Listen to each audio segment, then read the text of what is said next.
অনেক বছর পর আজকে নিজেকে এবং নিজের দেশকে এটা স্বাধীন স্বাধীন মনে হইতেছে। কারণ এত কয়েক বছর যে আওয়ামী লীগের যারা ভূমিদস্যু বা চাঁদাবাজরা ছিল তারা তো মনে করেন এই যে বিশের পাট্টারে ফুল দল করে খাইছে, যে ব্যান্স ট্যান্স এগুলো খাইছে। আজকে মনে করেন সব ফালাই টালাই রাইখে সবাই পলাই গেছে। কারণ এক সময় এইসব যে ব্যান্স বিচের পারে এগুলো সব একসময় বিএমপিরা দিত, বিএমপি নিজের ব্যান্স আছে। ওই সময় যে ফার্স্ট সময় আওয়ামী লীগ সরকার ক্ষমতা আইছে তখন তো মনে করেন বিএমপির লোকজনরে পিটাইয়া পাটাইয়া তারপরে ব্যান্স ট্যান্স নিয়ে গেছে। ওইসব লোক আজকে ওইসব ব্যান্স ফালাই রাইখা সবাই ফুটছে।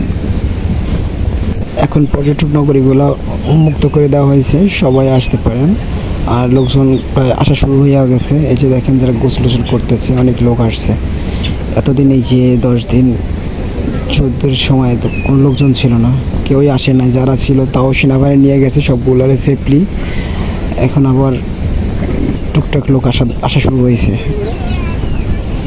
যারা এখন মনে করেন ভ্রমণ পিপাসী যারা আছেন, যারা ঘুরতে আসতে চান, তারা এখন নির্ভয়ে নির্দ্বিধায় চলে আসতে পারেন। এখন সাগরকন্দা কুয়াকাটা কোনো ঝামেলা নেই, জয় ঝামেলা নেই, ও রাজনৈতিক ঝামেলা সব কিছু মোটামুটি মিটমাট, সব কিছু স্বাভাবিক আছে।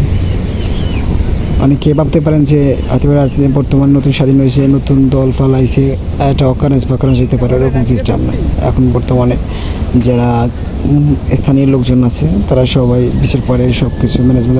টুরিস্ট পুলিশ এখন তবে আসে নাই, টুরিস্ট পুলিশও চইলাই বাসা করি খুব শীঘ্রই।